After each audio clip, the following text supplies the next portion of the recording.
Medical engineering ও বিশ্ববিদ্যালয় সহ বিভিন্ন শিক্ষা প্রতিষ্ঠানে ভর্তি পরীক্ষার ফলাফলে প্রথম সারিতে থাকা শিক্ষার্থীদের নিজেদের কোচিং সেন্টারে বলে দাবি করা নিয়ে বিভিন্ন সময় প্রশ্ন দেখা দেয়। শিক্ষার্থীরা আদৌ সেসব কোচিং সেন্টারের সাথে জড়িত কিনা তা নিয়েও প্রশ্ন থাকে। এমন প্রশ্ন এবছরের মেডিকেল ভর্তি পরীক্ষায় উত্তীর্ণদের নিয়েও। বিস্তারিত জানাচ্ছেন মিথিলা নাসরিন।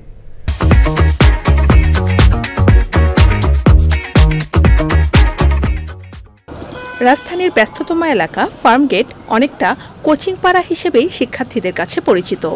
উচ্চ মাধ্যমিক শেষে কলেজ বিশ্ববিদ্যালয়ে ভর্তি পরীক্ষার প্রস্তুতি হিসেবে ঢাকাসহ সারা দেশে নানা কোচিং সেন্টারে ভর্তি হন শিক্ষার্থীরা।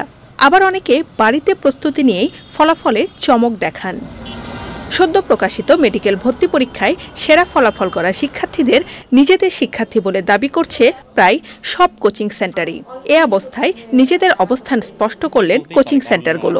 একটা স্টুডেন্ট যখন একাধিক কোচিংয়ে ভর্তি হয়ে সে একাধিক কোচিং থেকে সার্ভিস নেবে, তখন তো সবগুলো কোচিং থেকেই তাকে বলবে সে তার স্টুডেন্ট, সে যতটুকু সার্ভিস নিক সে অনুযায়ী বলবে। এবং দেখা সেকেন্ডের ক্ষেত্রে যেটা ঘটছে, সে একই সাথে দুইটা কোচিংয়ে সে কন্টিনিউ করছে। সে উন্মেষেও ছিল, রেটিনাতেও ছিল, যে কারণে তো তাকে অবশ্যই দুটা কোচিং তাকে দেখাবেই।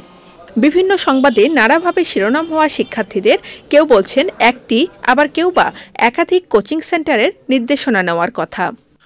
আমি একটা বিষয়ে একটু পরিষ্কার করে দিতে চাই যে আমি একাডেমিকে কোনো প্রাইভেট বা কোচিং এর সাথে যুক্ত ছিলাম না, এটা ঠিক।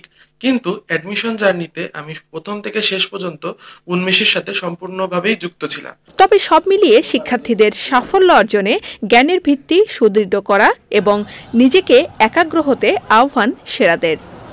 মিথিলা নাসরিন, চ্যানেল আই, ঢাকা।